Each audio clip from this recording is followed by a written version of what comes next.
Salam dari HKBP Kernolong, HKBP tertua di Pulau Jawa.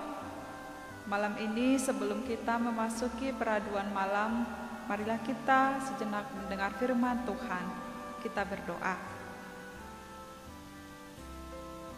Ya Tuhan Allah Bapa kami yang bertata di dalam kerajaan sorga, terima kasih Tuhan atas segala kebaikan dan kasih setiamu yang menyertai hidup kami hingga pada malam hari ini. Kau memberkati kami di sepanjang hidup kami boleh melakukan segala pekerjaan aktivitas kami. Berkati kami Tuhan, berkati pekerjaan kami, kiranya berkenan bagi Tuhan. Malam ini Tuhan, kami mau mendengarkan firman-Mu. Berkati kami, berikan hikmat agar kami boleh mengerti akan firman Tuhan. Dalam Kristus Yesus kami berdoa dan mengucap syukur. Amin. Firman Tuhan pada malam hari ini sesuai bacaan malam dalam Almanak HKBP yang tertulis dalam Injil Yohanes pasal 5 ayat 1 sampai ayat 16. Ayat pembimbing renungan ayat 14, begini firman Tuhan.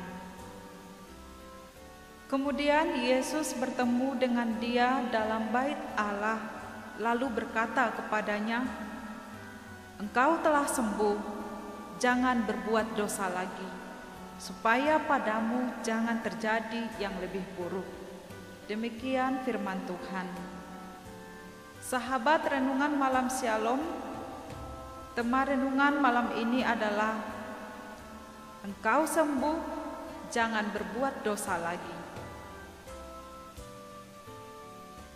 Pada suatu hari di Yerusalem, di pintu gerbang domba, tepatnya di kolam Bethesda, di mana malaikat sewaktu-waktu turun ke dalam kolam itu dan menggoncangkan air dalam kolam itu, sehingga barang siapa yang terdahulu masuk ke dalam kolam itu akan menjadi sembuh.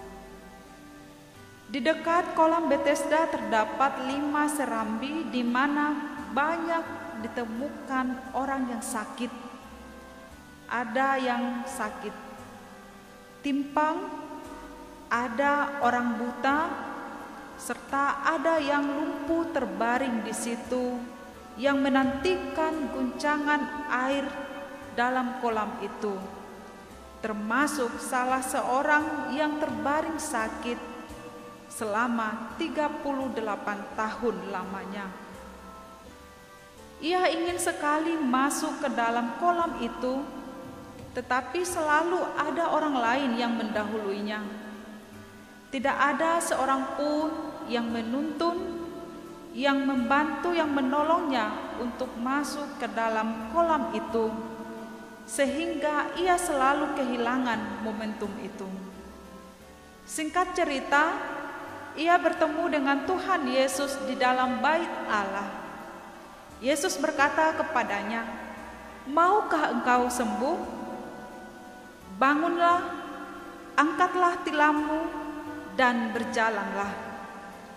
Maka seketika itu juga sembuhlah ia dari penyakitnya itu.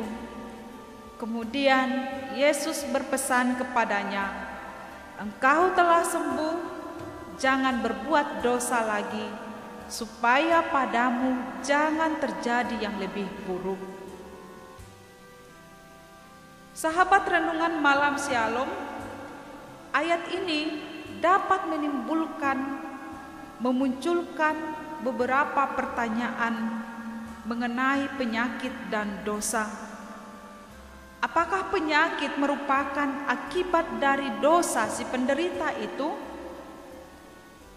Firman Tuhan dalam Injil Yohanes pasal 9 ayat 2 sampai ayat 3, Yesus mempertegas kepada murid-muridnya ketika murid-murid itu bertanya hal yang demikian. Ketika murid-murid bertanya mengenai penyakit, apakah itu merupakan akibat dari dosa? Yesus berkata, penyakit itu bukan karena tentang seseorang bukan karena dia dan bukan juga karena orang tuanya, tetapi karena pekerjaan-pekerjaan Allah harus dinyatakan di dalam dia. Ini mengatakan belum tentu penyakit itu disebabkan karena dosa pribadi orang-orang tertentu, sehingga terjadi sesuatu yang lebih buruk atau membuat ia menderita. Tuhan Yesus mau memperingatkan orang sakit itu bahwa karunia penyembuhannya jangan diterima asal-asalan, tetapi mewajibkan dia yang telah menerima kesembuhan untuk bertobat, berhenti berbuat dosa, agar ia benar-benar sembuh dan selamat. Tuhan Yesus tidak hanya memikirkan kesembuhan badani, kesembuhan jasmani, kesembuhan tubuh lahiriah saja, tetapi Tuhan Yesus mau semua kehidupan, totalitas hidup kita, totalitas kehidupan si penderita itu, terutama hidup rohaninya, dapat sembuh. Yesus ingin melalui kesembuhan itu, maka ia si penderita harus mengalami kebangkitan rohani, harus mengalami pertumbuhan iman, harus mengalami kelahiran baru untuk terus hidup bertumbuh seturut kehendak Tuhan, karena telah menerima anugerah kesembuhan. Karena itu diingatkan kepada dia si penderita itu, dia yang telah sembuh, jangan berbuat dosa lagi supaya jangan terjadi yang lebih buruk. Sahabat renungan malam Shalom, ketika Tuhan Yesus hadir dan menawarkan kesembuhan baginya, maukah engkau sembuh? Inisiatif dan tawaran ini, tawaran kesembuhan ini menunjukkan cinta dan kasih sayang Tuhan Yesus kepada orang yang ditinggalkan sendirian dan yang merasakan putus asa dalam menghadapi kesulitan dan penderitaan hidupnya. Yesus juga hadir dalam hidup kita, memberikan cinta kasih-Nya kepada kita dalam setiap keadaan hidup kita. Ia hadir dan memulihkan keadaan hidup kita. Perintah yang sama juga ditujukan kepada kita saat ini, jangan berbuat dosa lagi, supaya jangan terjadi yang lebih buruk. Penyembuhan yang boleh kita alami harus kita jadikan sebagai kesempatan untuk berbuat baik dan tidak digunakan untuk berbuat dosa lagi. Karunia kesehatan yang kita terima harus dijadikan sebagai kesempatan untuk berbuat baik dan tidak boleh dilakukan atau digunakan untuk berbuat jahat. Kita harus menghargai perkenanan Tuhan bagi kita yang telah memberikan berkat kesembuhan kepada kita di setiap masalah-masalah hidup kita, baik itu sakit penyakit, beban hidup, pergumulan, atau hal-hal yang membebani hidup kita. Kita percaya bahwa segala sesuatu yang terjadi dalam hidup kita ini adalah sepengetahuan Tuhan, dan Tuhan akan memakai semuanya itu untuk menyatakan kuasa Allah bekerja dalam hidup kita. Dalam setiap keadaan kita, Allah hadir untuk menyatakan kuasa-Nya. Kita tidak boleh menganggap remeh perbuatan dan kuasa Allah. Kita juga tidak boleh ragu-ragu akan perbuatan Allah. Kita telah mendengar bahwa Tuhan Yesus menyembuhkan dia yang sakit itu selama 38 tahun itu tidak dengan menyentuh tubuhnya atau tidak dengan membersihkan air di dalam kolam itu, tetapi melalui kuasa perkataan Tuhan Yesus, maka ia memperoleh kesembuhan. Kita tahu sekarang bahwa perkataan Tuhan Yesus adalah perkataan yang penuh kuasa. Sahabat renungan malam Shalom, apa yang engkau alami saat ini, apa yang kita alami saat ini, sehingga apa yang membuat kita terbeban, apa yang membuat kita kehilangan semangat, apa yang membuat kita kehilangan sukacita menjalani hidup ini, kita menantikan, kita mengharapkan ketenangan, kita mengharapkan kesembuhan dan pemulihan dari Tuhan Yesus.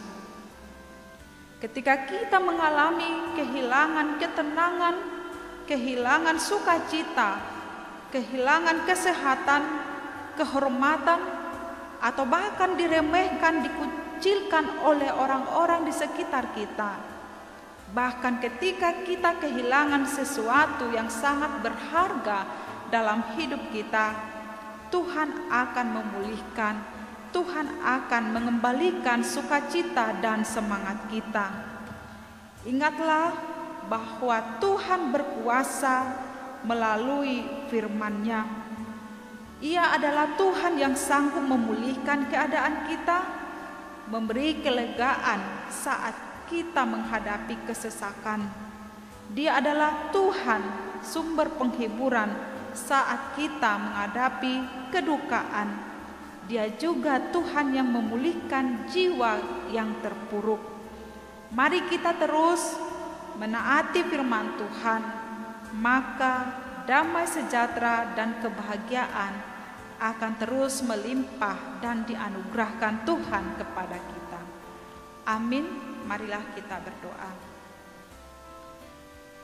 Terima kasih Tuhan Allah Bapa yang penuh kuasa, lewat kuasa firman Tuhan, perkataan Tuhan yang boleh kami dengarkan setiap saat melalui firman, melalui renungan pada malam hari ini, juga mengingatkan kami bahwa kuasa firman Tuhan dapat memberikan kelegaan, ketenangan, dan kesembuhan bagi kami. Baik itu Tuhan, kesembuhan jasmani kami dari sakit penyakit, juga kesembuhan rohani yang memberikan pertumbuhan iman agar kami semakin lebih dekat kepada Tuhan, mengimani firman Tuhan yang berkuasa dalam seluruh aspek kehidupan kami. Tuhan Allah berkati kami Tuhan, berkati juga seluruh warga jemaat dan setiap orang yang mendengarkan firman Tuhan pada malam hari ini. Apapun yang terjadi dalam kehidupan mereka adalah sepengetahuan Tuhan. Engkau bekerja dan Engkau tetap menyatakan kuasa-Mu dalam setiap keadaan hidup mereka. Malam ini Tuhan, kami mau beristirahat, membaringkan tubuh kami di tempat tidur.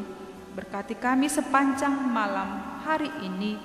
Jauhkan kami ya Tuhan dari kuasa-kuasa yang jahat, agar kami boleh melewati malam ini di dalam kuasa penyertaan Tuhan. Dan bangunkan kami di esok pagi Tuhan, agar kami boleh merasakan berkat Tuhan hidup yang baru. Kami boleh melanjutkan segala aktivitas dan kegiatan kami. Di dalam Kristus Yesus kami berdoa dan mengucap syukur. Amin. Anugerah dari Tuhan Yesus Kristus, kasih setia Allah Bapa, dan persekutuan Roh Kudus menyertai kita malam ini sampai selama-lamanya. Amin.